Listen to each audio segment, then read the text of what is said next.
A thriller in Las Vegas. 49ers defeating the Raiders preseason week 2, 22-19.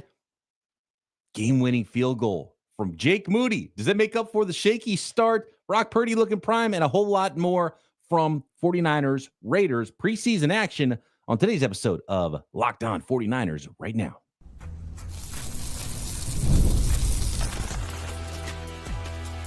You are Locked On 49ers, your daily San Francisco 49ers podcast, part of the Locked On Podcast Network, your team every day.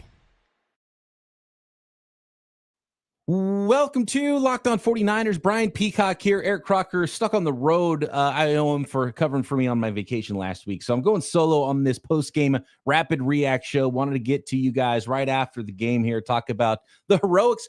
Jake Moody getting carried off of the field as the 49ers defeat the rival Raiders. No longer a Bay Area rival, but still a rival nonetheless.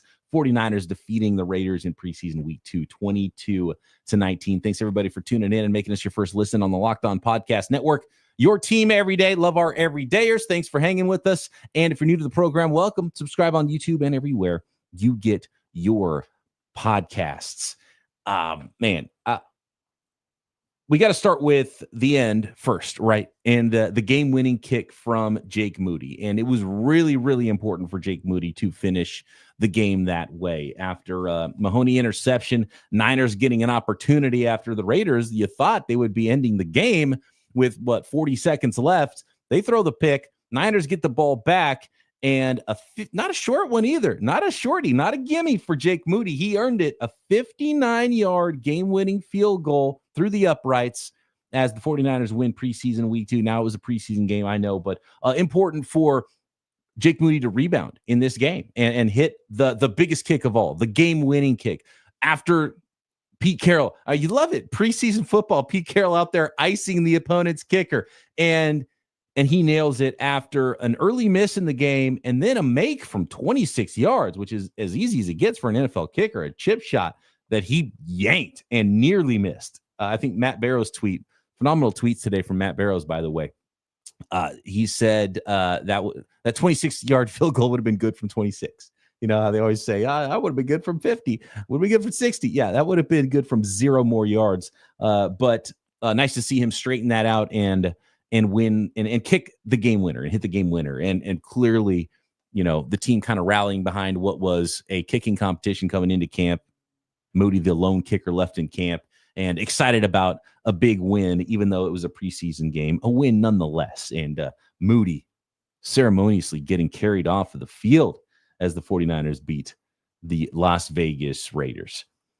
So stock up for Jake Moody. And at halftime, even before that last kick, it was going to be shaky outie from Jake Moody. Now it was game-winning kick for Jake Moody to rebound from a shaky start. So that's a really important exclamation to put on the end of that sentence for Jake Moody's day and his preseason and his opportunity to be, a confident kicker for the San Francisco 49ers, which is absolutely really important. Whatever you want me to talk about, get involved in the chat. I already see some stuff that I do want to get into today, so I appreciate you all jumping in and hanging out. And as Spy Nick Danger, who's always in the live chat, like and subscribe, guys, everywhere you are listening to this podcast. And you don't want to miss an episode of Locked On 49ers, whether it's just me solo or Croc solo, or most of the time it's going to be both of us this season. Got some interesting stuff happening this summer. Okay, so let's get into Brock Purdy. I think the biggest takeaway in this entire game is you finally get an opportunity. More notes, by the way, Kyle Shanahan at the podium just now speaking about the injuries for the 49ers, and I want to come on those a little bit later. But I want to talk about the beginning of the game with the starters on the field for the San Francisco 49ers and what we saw from Brock Purdy. No Juwan Jennings, no Brandon Ayuk, but it probably made most 49ers fans out there, and let me know what you think. I imagine a little bit of a sigh of relief from 49ers fans who finally got an opportunity to see Brock Purdy for the first time in the preseason, see him look very sharp. It was only one drive, but it was a scoring drive going down the field that ended in a field goal. They weren't able to hit and connect in the end zone on that one red zone miss from Brock Purdy to Ricky Pearsall, but Brock Purdy just looked sharp. and just operating the offense with utmost confidence, showing off his legs a little bit of scram. I would like to see actually a little bit more urgency from Brock Purdy to scramble out of bounds sooner and make sure nobody hits him with all the injuries that happened in these preseason games and in camp. It's like, don't get the starting quarterback hurt. So I have no problem with the 49ers not playing guys like, Trent Williams and Christian McCaffrey and Nick Bosa in these games. And, I don't know how much time Brock Purdy needs. And when you look as sharp as he did in that opening drive, it really makes you feel like he doesn't need a lot of time in the preseason, which is really good. And we'll see how much they play in preseason game number 3 next week. But Brock Purdy was 5 of 7 passing for 66 yards, led the 49ers down the field, and a nice scoring drive before he gave way to Mac Jones. But even more than Brock Purdy looking sharp was his connection with Ricky Pearsall. And I think it's one of the most important things that needs to develop this year for the 49ers, and it needs to not develop halfway through the season or late in the season or even early in the season. It needs to develop now and into week 1, and it looks like it is on that path with the connection from Brock Purdy to Ricky Pearsall, the only quote-unquote starter at wide receiver that is healthy right now for the 49ers. And Pearsall caught 3 of his 4 targets for 42 yards, a couple of first downs there, and just looked confident. I love the rapport between the two where Ricky Pearsall on the crossing route breaks it off early and comes back to find the soft spot in the zone. And Brock Purdy seeing that, rolling out, able to find him and connect on those plays.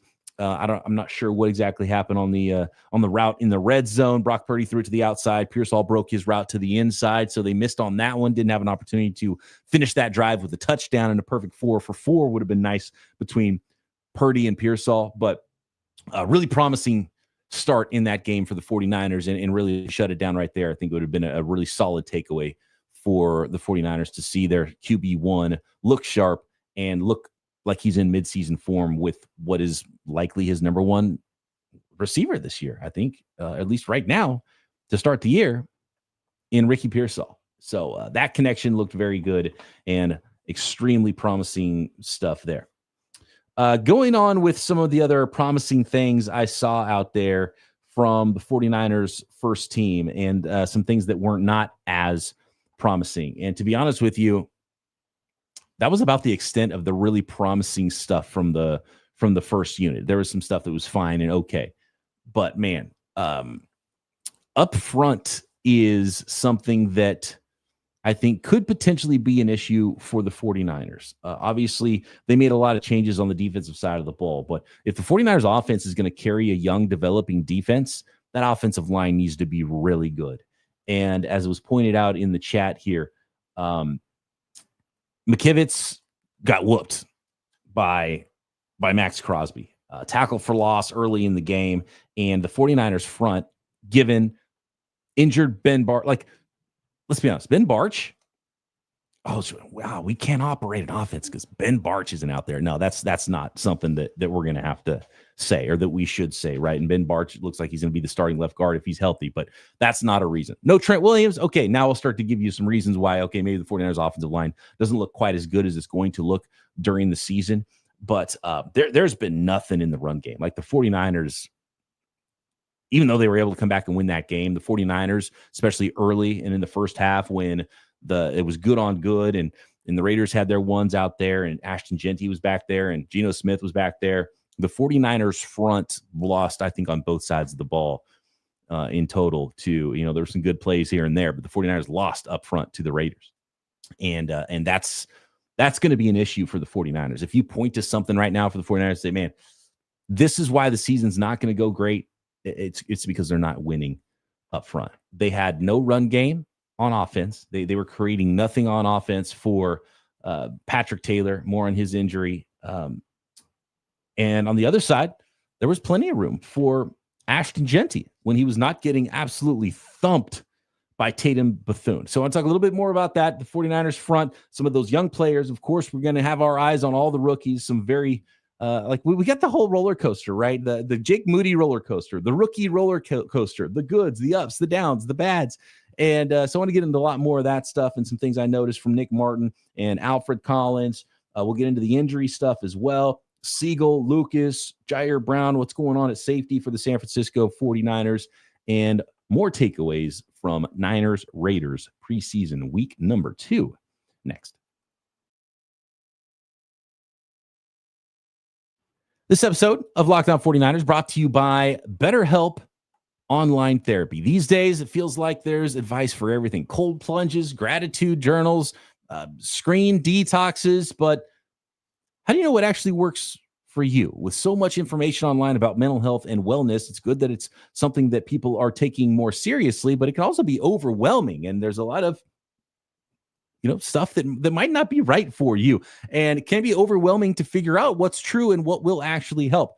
That's where talking to a licensed therapist through BetterHelp can make all the difference. You get real personalized guidance instead of just guessing based on something you might have seen on social media for 30 seconds. We're talking over 30,000 therapists.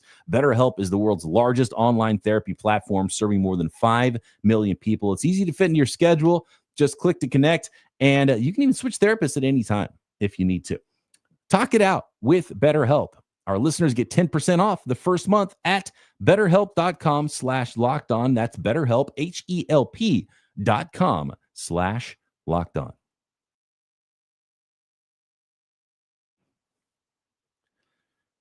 So back to the run game. It's something that the 49ers needed to improve upon on the defensive side of the ball this year. I mentioned that the offense did not like seeing their front not be able to create anything in the running game, and that was before Dominick Puni left the game. The 49ers runners early, Patrick Taylor was negative 1.5 yards per carry. He carried the ball 4 times for negative 6 yards. Corey Kiner was up next, had a nice 19-yard run, and then hurt his ankle on that 19-yard run. So really, until it was very late in the game, and there was some all right stuff from Jeff Wilson, and Wilson was able to get in the end zone, and Keyshawn Vaughn had a nice run or two. But really, overall, the 49ers, 28 carries for 64 yards, 2.3 yards per carry. They did not win the line of scrimmage up front. And when you see like a legit guy like Max Crosby and,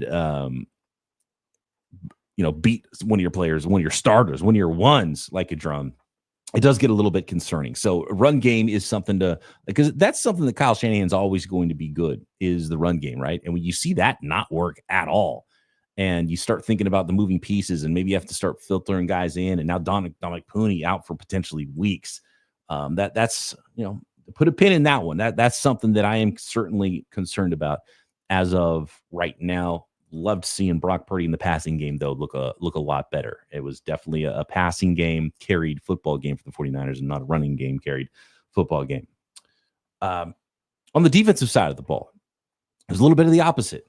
Ashton Jeanty, 7 carries for 33 yards with that first team. He did have the rushing touchdown, and it was fun seeing Ashton Jeanty. I was really interested to see what he looked like on the NFL level. The guy is just a rock, man. And, he not only can he get up to speed quickly, not only does he have good vision, he's got a burst, he's got some speed, but he is like not afraid of contact.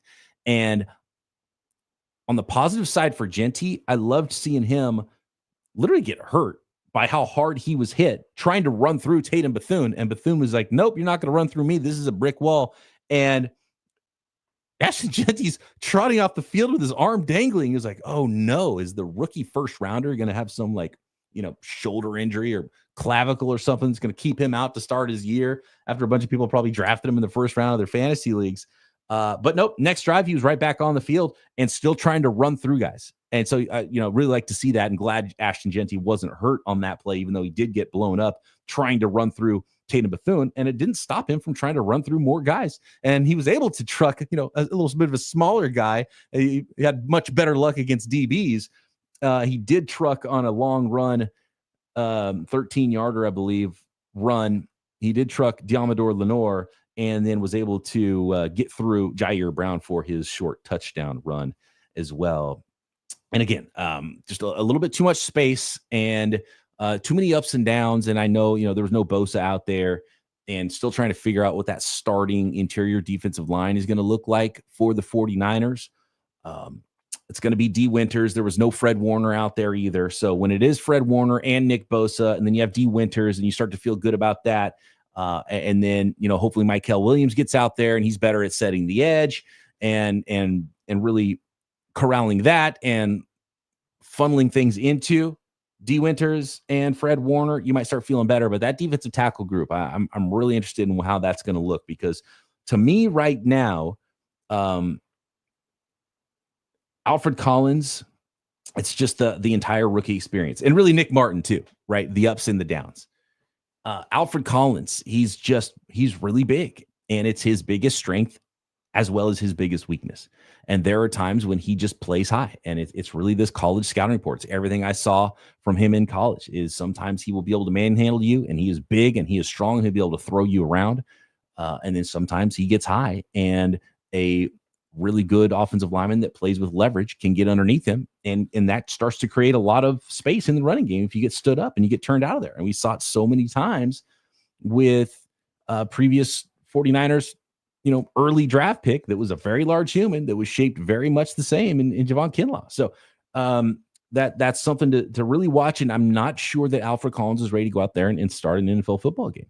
And looking at his kind of body language throughout some plays and his run and chase, he didn't have the OTAs in the spring. Is he not in the best of shape either to potentially even, play a big role of snaps? So that's kind of what I question with him. And again, he's big and he's pretty athletic for his size, but he's not athletic and explosive for a defensive lineman.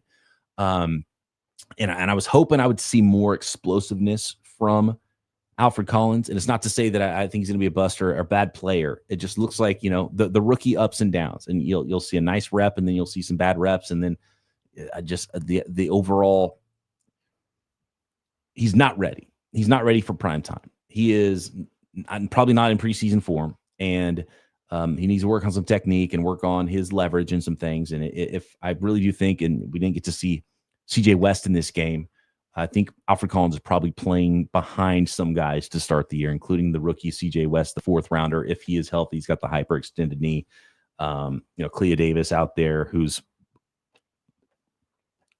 okay, but also probably a reserve, right? So do they have starting defensive tackles? Like, that's a question coming into the year. And you see how they look against the Broncos and against the Raiders, and they've left a lot to be desired there. Nick Martin, again, like even more so the rookie experience with Nick Martin. He gets the 9-yard sack. He shows his range as a tackler, makes a couple of really phenomenal tackles. The dude's obviously fast. He can finish. He plays violent, as Robert Saleh always likes to say. But then you see the missed tackles as well to go along with it. And but I think he's more ready to contribute. But again, he did not win the job. It's D. Winters' job to be the starting weak side linebacker. And so now the question is, okay, what's the role for Nick Martin this year as a rookie, as he starts to play more consistent and learn how to be under control a little bit more and fit into the 49ers defense and become exactly, get molded into what Robert Saleh envisions him being in that defense at linebacker for the 49ers. And who knows, and we'll see, maybe he's able to get in, and when they do have a base set with 3 linebackers, if he is the 3rd linebacker on the field, is as Kyle Shanahan and Robert, I think it was Kyle Shanahan that said they're going to have the best 3 out there. So we'll see if Nick Martin still is quote unquote a starter at linebacker, even if it's not the will spot, or if he's just going to be a reserve. I really like what I see from Tatum Bethune though, man, in year 2. Like, he'll hit you. We saw him hit Ashton Jeanty. He's smart. He looks a little bit leaner and quicker than he did last year. And I think he's fully entrenched as the backup to Fred Warner and the backup middle linebacker, the guy that would be calling plays and relaying the plays from Coach Saleh when Fred Warner's not in the football game. And, you hope to God for the 49ers' sake that Fred Warner, he played on a broken ankle all last year. Dude's a gamer. So I think we'll see a lot of Fred Warner this year and probably not that much Tatum Bethune. But impressed from Tatum Bethune here in his second offseason and preseason. But man, yeah, the rookie experience, Marcus Siegel, you see a little bit of that from him. Really interesting from Marcus Siegel. My biggest takeaway from Siegel, Jair Brown, Chase Lucas continues to make some plays. And of course, we got to talk a little bit more about the injuries. Unfortunately, 2 running backs go down and Dominick Puni. And we now have some information on what exactly those injuries look like post game from Kyle Shanahan. So we'll get into that next. Today's episode of Locked On 49ers brought to you by Yahoo Fantasy. It's the best time of year. NFL kickoff almost here. We're 2/3 of the way done with the preseason. Now that means fantasy football season is in full swing. I'm sure your drafts are set. And this year, Yahoo Fantasy is turning things up with a fantasy football experience like never before. I'm playing Yahoo Fantasy like I always do. And you should too, whether you're a first timer or a veteran making your millionth league. And every week, the lowest scoring team is eliminated in the newest of 28 big new features that are rolled out through this month of August. It's already started. That's right. Yahoo has dropped the new Yahoo Fantasy Guillotine Leagues. It's a killer new way to play fantasy football on Yahoo, where the lowest scoring team gets eliminated every week until you get the last team left standing. With the season around the corner, now's the time to get your league together and give this new mode a try. And if you're into the classics, you can always still play head-to-head private leagues, or just go join a public league. You don't have to know anybody. Just go to yahoofantasy.com/lockedonnNFL and stay tuned for more killer announcements and start playing Yahoo Fantasy Football now at yahoofantasy.com/lockedonnNFL.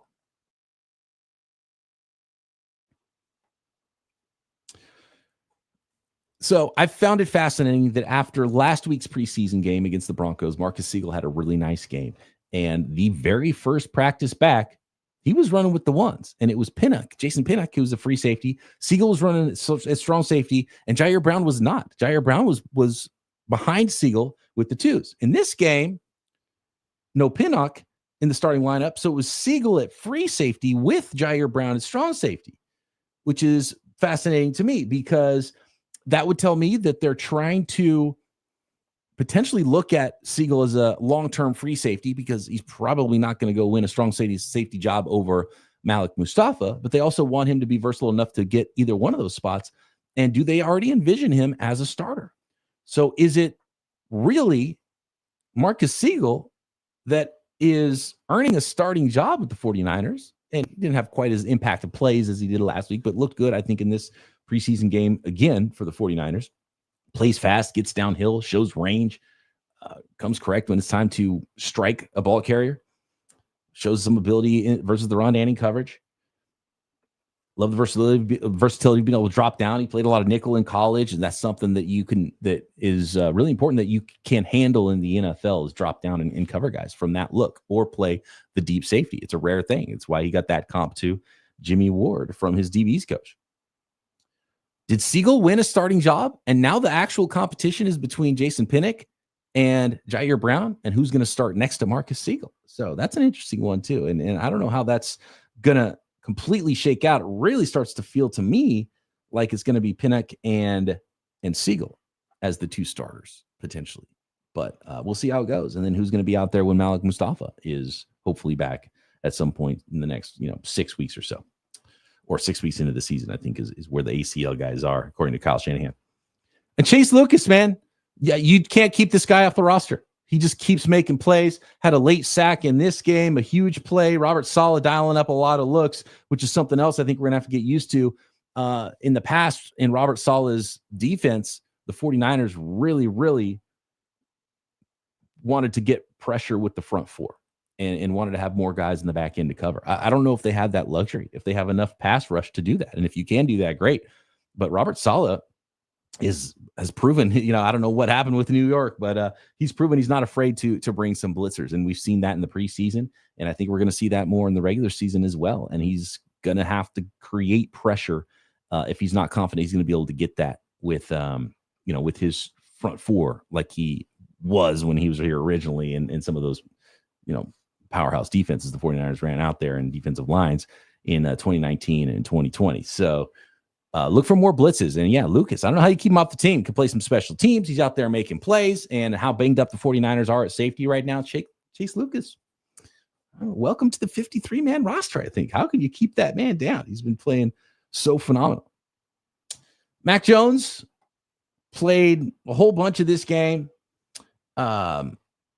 Got intercepted again. This one was much more on him than it was last week. Kind of didn't see Jeremy Chin underneath, just trying to hook it up with Robbie Chosen. And the Mac Jones experience is interesting too, because it's just like there's not a lot there from okay, this guy is a playmaker and he's going to, and he can actually move around pretty well. So it's not that. It's just like, man, this guy is going to wow you and really make plays and go lead your team to victory. I mean, he's just a perfect backup. He's solid. 13 of 16. He's gonna check it down when he needs to. He's gonna throw it short. He's gonna throw it mostly pretty accurate. He can actually get around and move a little bit. Something's missing from like a wow factor standpoint with him, which is kind of like the thing was like, wow, yeah, that's why are you going to draft this guy number 3 overall? I don't think he's got that kind of toolbox as a potential NFL football player, but he's a good player, and it's really nice to have a guy like that can come in and play NFL football and start games for you. So Mac Jones is just kind of solid backup NFL quarterback, and it's exactly what he's looked like in the first 2 weeks of preseason for the San Francisco 49ers, and looks solid doing that. Played a lot in this game after taking over from that first drive from Purdy, and played all the way through the third quarter before Carter Bradley came in there and looked a lot better in this game than he did last week. The near miss touchdown to Robbie Chosen was one of the flattest deep balls I've ever seen. And I was like, man, is it just because he doesn't have the arm to really throw that moon ball and get some air under it? And then he did throw one later that was nearly intercepted that he did get more air under. And so it wasn't necessarily that. I don't know why he threw that deep ball so flat. I don't know if that's the reason why it was right in the right spot. I mean, it was a dime. He's got some accuracy for sure, but I don't think he's going to make the roster. Probably a practice squad guy. 2 quarterbacks. Niners keep 2 quarterbacks and then let Bradley go to the practice squad and then see where Curtis Rourke is mid-season if he's ready to come be the number 3 potentially. Save an extra roster spot with all these injuries for the 49ers. That might be the way to play it right now. I don't know. We'll see. Injuries. Injuries tough. I got a few more notes here. I don't think I'll get to everything. Well, I'll get to more on this game and get Croc's opinions on everything and his takeaways from the preseason when we reconvene on Monday and after the weekend. But the injury stuff, man, it just keeps coming. And Dominick Puni is one of those players that you just really felt so solid about that seeing him get hurt throws a wrench in things. And apparently it's going to be a few weeks, which is probably good news because, and as Jennifer Lee Chan posted during the game, Dominick Puni was back after leaving early. And by the way, he got hurt on that opening field goal attempt from Jake Moody. Like someone fell on his leg. So he didn't get hurt on offense. He got hurt on special teams blocking for a field goal attempt, which is really unfortunate for Dominick Puni. But luckily it wasn't an ACL tear or something that's going to keep him out all season or anything like that. So that's really good news.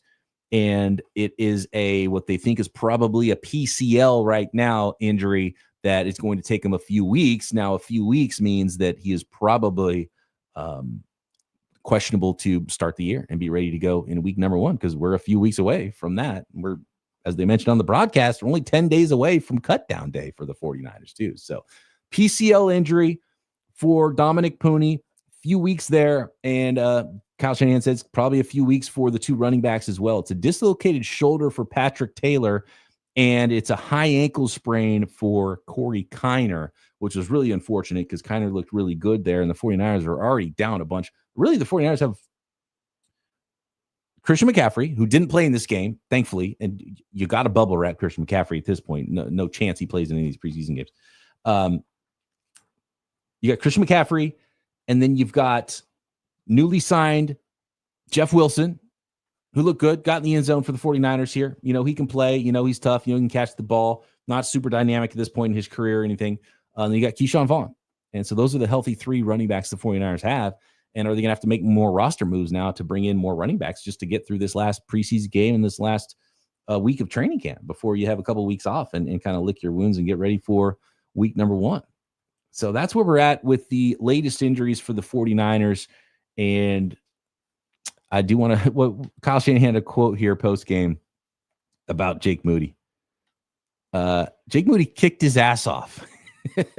And it gives him a lot of confidence. So there you go. That's the official word from Kyle Shanahan. I've never quite heard it put that way about a kicker, but that's where we're at. So yeah, I agree with Drew in the chat here. Purdy and Ricky might be lethal this year. I'm telling you, man. And he might jump up a couple spots. I'm drafting Ricky Pearsall in all my fantasy leagues, and I know I'm preaching to the choir here with 49ers fans that are all over it. You might not be able to get a discount on them if you got a bunch of 49ers fans in your league, and all your other friends are 49ers fans too. But if you're playing a league and there's not a lot of 49ers fans in that league, you're probably going to get a huge discount on what Ricky Pearsall could be and is my projected wide receiver 1 for the 49ers. And, maybe he's not the target leader in week 17 when Brandon Ayuk's back, but with John Jennings' calf and Brandon Ayuk being out and Demarcus Robinson looming 3-week suspension, Ricky Pearsall is wide receiver 1 for the 49ers this year. That's unless he gets hurt, that's the way it's going to go. Dude can get open. He's already shown a rapport. He's a gym rat. He's worked hard. You can tell he's put in some work with Brock Purdy, and seeing that trust that they have to break off a route and complete some of those passes. He got pure hands. I don't know if he's going to be a dynamic, star wide receiver in the NFL, but wide receiver 1 for the 49ers, I think that can and really will happen if he stays healthy for the 49ers in 2025. So I am excited about that Purdy to Pearsall connection. All right, let us know what you want to get into about this game, about anything else concerning the San Francisco 49ers. Croc and I back Monday to break down more of this game, more news on what's going on with the 49ers, hopefully get some better timelines on some of these injuries, and hopefully get some guys back like Mykel Williams and some others for this Bernardo Green for this final preseason matchup, preseason week 3. And of course, we'll have it covered for you every single day as we do. So stay tuned and subscribe on YouTube and everywhere you get your podcasts. Croc and I back Monday right here. Locked On 49ers.